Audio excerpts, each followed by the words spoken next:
یہ کہانی ایک نوجوان لڑکی نور کی ہے جو ایک چھوٹے سے گاؤں میں رہتی تھی۔ نور کا خواب تھا کہ وہ اپنی تعلیم مکمل کر کے اپنے گاؤں کے لوگوں کی مدد کرے، مگر گاؤں کے رسم و رواج اور غربت نے ہمیشہ اس کے راستے میں دیوار بنائی۔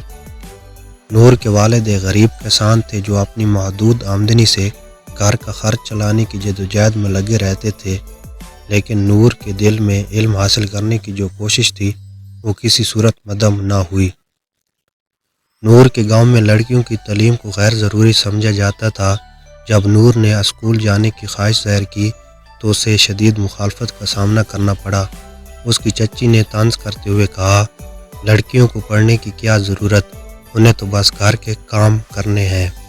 لیکن نور نے ہمت نہ ہاری اور راتوں کو چراغ کی روشنی میں خود سے پڑھتی، کتابیں مانگ کر لاتی اور اپنے خواب کی تکمیل کے لیے دعا کرتی۔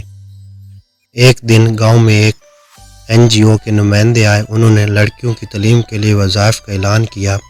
نور نے ہمت کر کے درخواست دی اور وظیفہ حاصل کر لیا۔ یہ اس کے خواب کی پہلی کامیابی تھی۔ نور نے اپنی محنت اور لگن سے اسکول کی تعلیم مکمل کی اور شہر جا کر مزید تعلیم حاصل کی۔ گاؤں کے لوگ جو کبھی اس کا مذاق اڑاتے تھے اب اس کی کامیابی دیکھ کر حیران تھے۔ کچھ سالوں بعد نور ایک کامیاب استاد بن کر اپنے گاؤں واپس آئی۔ اس نے گاؤں میں پہلا اسکول قائم کیا اور لڑکیوں کو تعلیم کے زیور سے آراستہ کرنے کا مشن شروع کیا۔ نور کی محنت اور عزم نے گاؤں کے لوگوں کو یہ سکھایا کہ علم کی روشنی سب کے لیے ضروری ہے۔